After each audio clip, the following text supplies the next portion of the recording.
Hello friends, स्वागत है आपका सब कुछ सिंह चैनल पर। और आज के इस वीडियो में हम लोग बात करेंगे विक्रम आदित्य की।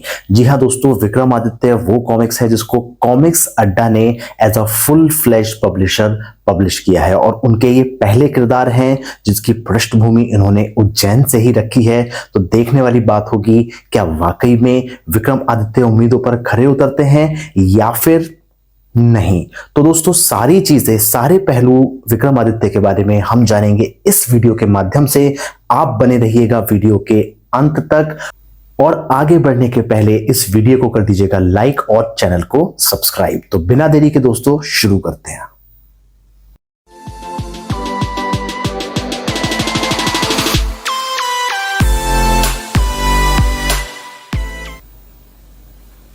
तो दोस्तों, विक्रमादित्य आपके पास दो वेरिएंट में आता है, जैसा कि आप देख सकते हैं #1 यानी कि उनकी तरफ से आई है पहली कॉमिक्स। दो वेरिएंट यानी कि एक हिंदी और एक इंग्लिश। आप अपने लैंग्वेज प्रेफरेंस के हिसाब से इसको परचेज कर सकते हैं। अगर मैं हिंदी वेरिएंट की दोस्तों बात करूं तो इसके कवर आर्ट को बनाया है दीपजॉय सुब्बा ने, और आप देख सकते हैं कितना खूबसूरती से इसको ड्रॉ किया गया है। सारी डिटेल्स के साथ आपको विक्रमादित्य का ये हिंदी खूबसूरत आवरण देखने के लिए मिल जाता है। इसके अलावा दोस्तों, अगर हम इंग्लिश वेरिएंट की बात करें तो इसके कवर आर्ट को बनाया है गौरव श्रीवास्तव जी ने। ये आर्ट भी दोस्तों काफ़ी ज़्यादा खूबसूरत है, यानी कि आपके लिए चॉइस करना मुश्किल होगा अगर आप कवर वेरिएंट के हिसाब से लेते हैं कि तो कौन सा लें।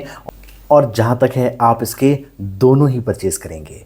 तो दोस्तों, इसकी अगर हम डिटेल में बात करें तो इसमें जो परिकल्पना है कहानी की वो नीलेश मकवाने जी की तरफ से ही है। विक्रमादित्य येलो स्कार्फ कलर इस पहले भाग का नाम रखा गया है। कहानी के लिए दोस्तों इसमें नीलेश मकवाने जी के साथ साथ दीपक शर्मा जी का बहुत बड़ा हाथ है, क्योंकि जो कहानी की परिकल्पना थी वो मकवाने जी के दिमाग में थी, लेकिन उसको कहानी के रूप में ला पाना और प्रॉपर पटकथा यानी कि स्क्रीन प्ले के रूप में लिख पाना, उसको पॉसिबल किया दीपक शर्मा जी ने। इसका दोस्तों चित्रांकन की बात करूं तो उसको पूरी तरीके से वन मैन आर्मी के तौर पे उज्जवल भार्गव ने संभाला है। इसके प्रकाशक नीलेश मकवाने हैं ही, जैसा हम बता चुके हैं। और मुख्य आवरण दीपजॉय सुब्बा हमने डिस्कस किया, और इसमें प्रूफ रीडिंग अनादि अभिलाष जी ने की है, जो अपनी गुड्डू बम के साथ मार्केट में छाए हुए हैं, और उसका भी रिव्यू आपको इस वीडियो के तुरंत बाद मिल जाएगा। और इसमें विशेष आभार है रितेश मकवाने और देवर्षि शर्मा जी का। तो ये सारे दोस्तों इसके कैरेक्टर्स हो जाते हैं, वो कैरेक्टर्स जिनकी वजह से ये दोनों कैरेक्टर्स आपके सामने प्रॉपर्ली आ पाते हैं। तो दोस्तों, अब हम बात कर लेते हैं इस कॉमिक्स को लेके, इस कहानी को लेके, किस तरीके से कहानी आगे बढ़ती है, क्या ये कहानी है। तो दोस्तों, जब हम इसको ओपन करते हैं तो पहले पेज पे हमें जो दिखता है उसके हिसाब से कहानी आपकी उज्जैन 2023 में शुरू होती है। इसमें लॉर्ड बेहराम की पूजा की जा रही है, और कहानी यहाँ से कट होकर सीधे पहुँचती है दोस्तों मुंबई, जहाँ पे आपको एक कैरेक्टर देखने के लिए मिलता है जिसका नाम है विक्रम। आग से बचाने के लिए वो एक जगह कूद जाता है। यहाँ पे उसके सपनों में उसे कुछ पास्ट का दिखता है, जिसमें आपको एक बेहराम दिखेगा, एक बेताल का गण दिखेगा, विक्रमादित्य का सिंहासन दिखेगा, और यहाँ पे बात चलेगी गौरी शंकर रुद्राक्ष की। ये सारी चीज़ें क्या हैं दोस्तों, वो कहानी जैसे जैसे आगे बढ़ती है आप उसको जान पाते हैं। और यहाँ पे ये जो कहानी की बात चल रही है, ये चल रही है सन 1800 की। और आगे जब हम देखते हैं तो ये अस्पताल में होता है, और यहाँ कुछ रहस्यमय तरीके से ऐसा होता है कि ये आग से जला नहीं है, इसके कपड़े पूरी तरीके से जल गए हैं। लेकिन इसके इस डेयरिंग एक्ट की वजह से इनको आगे भेजने के पहले इनके साथ में एक और साथी इनको दिया जाता है, जिसका नाम है आदित्य चतुर्वेदी। तो यहाँ पे ये इनके साथ में जाते हैं, और विक्रम का जो काम है वो एक खोजी पत्रकार के रूप में है, जो ट्रू टाइम्स नामक चैनल के लिए काम करते हैं। और इनका जो नया केस है वो इनको लेके जाता है उज्जैन अपने नए साथी आदित्य चतुर्वेदी के साथ में। केस कुछ इस तरीके से है कि दो लड़कियों की बेरहमी से हत्या की जा चुकी है, और उसमें काफ़ी समानताएं हैं,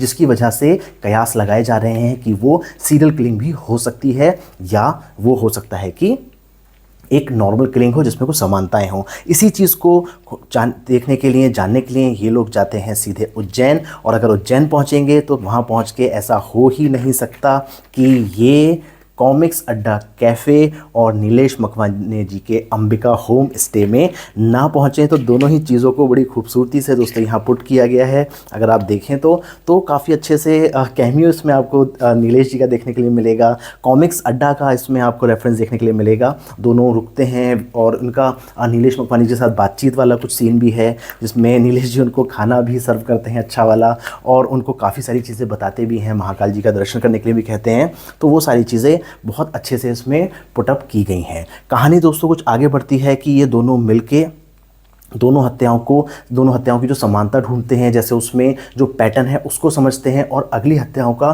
टाइम पता करते हैं। वो सारी चीज़ें काफ़ी अच्छे तरीके से लिखी गई हैं। और इसी तहकीकात के दौरान जो आदित्य है वो अपनी शक्तियों का प्रयोग करता है और जो रहस्य है जिसको लेके विक्रम परेशान है कि आदित्य आखिर है कौन, उस रहस्य का खुलासा भी किया जाता है। और जब ये फंस जाते हैं, कुछ समझ नहीं आता, तो इनको एक तरीके से एक सलाह दी जाती है कि महाकाल के दर्शन करें, उसके बाद उन्हें नया रास्ता मिलेगा। तो महाकाल के दर्शन में भी दोस्तों बहुत खूबसूरती से इस पेज को यहाँ दर्शाया गया है, आप सब भी जिससे महाकाल के दर्शन कर पाएं। तो इसमें महाकाल के दर्शन के बाद दोस्तों आगे कहानी जो विक्रम टीले की तरफ जाती है और उसमें इस कहानी के बैकड्रॉप को दिखाया जाता है, जिसमें सिंहासन बत्तीसी की कथा आपको देखने के लिए मिलेगी जो विक्रमादित्य के सिंहासन से जुड़ी हुई है और किस तरीके से वो विक्रमादित्य का सिंहासन विक्रम के हाथ में पहने कड़े से जुड़ा है।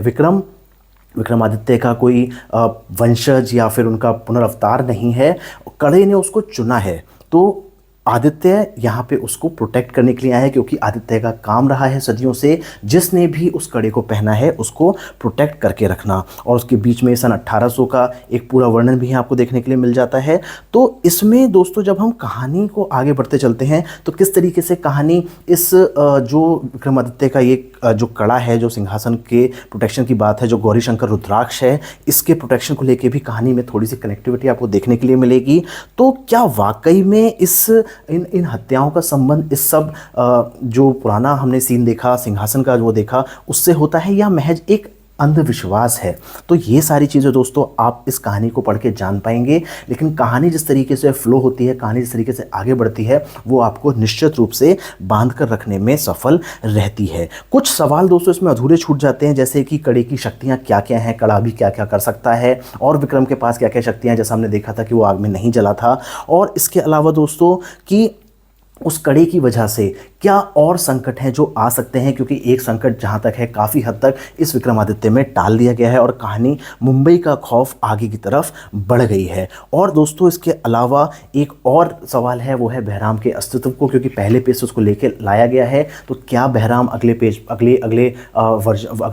अंक में लौट के आ पाएगा या कुछ अलग तरीके से कहानी आगे बढ़ेगी, ये सारी चीज़ें भी देखने वाली होंगी। और सबसे इम्पॉर्टेंट सवाल है कि जो कड़ा है जिसमें गौरी शंकर रुद्राक्ष है, वो अपने धारक को चुनता किस तरीके से। ये तो हमने देख लिया है कि विक्रम को चुना गया, बट कैसे विक्रम को चुना गया और क्या इससे जुड़े पहलू हैं, वो सब जानना बहुत रोमांचकारी रहेगा आने वाले जो अंक इसमें आने वाले हैं। तो दोस्तों कहानी जो है काफ़ी बढ़िया तरीके से लिखी गई है, लेकिन जो इसका अगला भाग रहेगा मुंबई का खौफ, उसमें हम उम्मीद करेंगे कि उस कहानी में और ज़्यादा गहराई हो, उस कहानी में जो रहस्य और रोमांच है उसको भी थोड़ा और ज़्यादा बढ़ाया जाए। क्योंकि पहले अंक के तौर पे तो ये कहानी काफ़ी अच्छी है, लेकिन अगर ओवरऑल बात करें और एक प्लेन रिव्यू करें तो इसकी कहानी जो है थोड़ी सी सतही रह जाती है, गहराई की कमी फील होती है और थोड़ी सी प्रेडिक्टेबल इसमें आती है। लेकिन जो इसमें एक एक्सपेरिमेंट किया गया है, एक प्राचीन काल का पूरा एक स्टोरी बैकड्रॉप और उसको फ्यूचर में प्रेजेंट के साथ, यानी कि उस पास के हिसाब से फ्यूचर में लेकर आए हैं,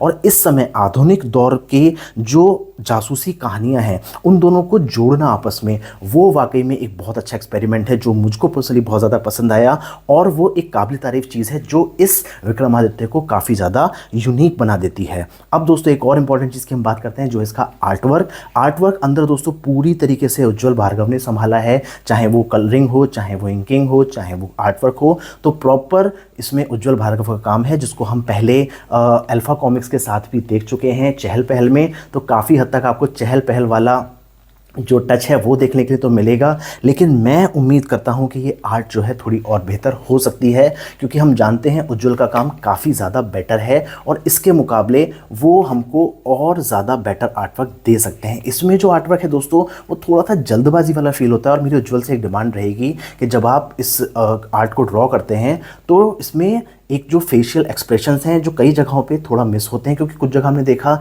इन्होंने नीलेश जी को ड्रॉ किया, जैसा मैं आपको एक पैनल दिखाता हूं, तो नीलेश जी काफ़ी अच्छे से ड्रॉ किए गए हैं, लेकिन बहुत सारे पैनल्स में जो किरदार हैं वो थोड़े थोड़े फ्लैट हो जाते हैं। और उसके साथ साथ जो मेरी दूसरा सजेशन रहेगा वो ये है कि बैकग्राउंड को आप थोड़ा सा डिटेल देखें, थोड़ा सा समय देकर अगर बनाएंगे तो आपकी ये आर्ट बहुत खूबसूरती के साथ पेपर पे देखने के लिए मिलेगी। बाकी आपका काम वाकई में काबिल तारीफ़ है। तो दोस्तों ये 2 कॉमिक्स हमारे पास, 2 वेरिएंट हमारे पास इस पहली कॉमिक्स के आ जाते हैं। 299 रुपये इसका मूल्य है। आप इसको अपने फेवरेट सेलर या डायरेक्टली कॉमिक्स अड्डा से परचेज कर सकते हैं। 10% का डिस्काउंट भी आपको रहेगा। और एंड में आप देख पाएंगे दीपक शर्मा जी की तरफ से आपके लिए एक छोटा सा पत्र है जो आपको जानने, समझने और बहुत क्लोजली फील करने में विक्रमादित्य को हेल्प करेगा। तो दोस्तों इस वीडियो को मैं बहुत जल्दी से यहीं समाप्त कर देता हूं, क्योंकि इतने समय में लगभग कॉमिक्स भी पढ़ी जा सकती है। लेकिन मेरे विचार थे, नीलेश मखवानी जी काफ़ी परम मित्र मेरे हैं और दीपक शर्मा जी भी, तो सभी से बात करना बनता है इस वीडियो के माध्यम से। तो दोस्तों आने वाले समय में गुड्डू बम आपके सामने आ रहा है और उसके साथ साथ तहकीकात आ रही है कि असली गुड्डू कौन है। तो मिलेंगे बहुत जल्द अगले वीडियो में। तब तक के लिए जय श्री महाकाल दोस्तों।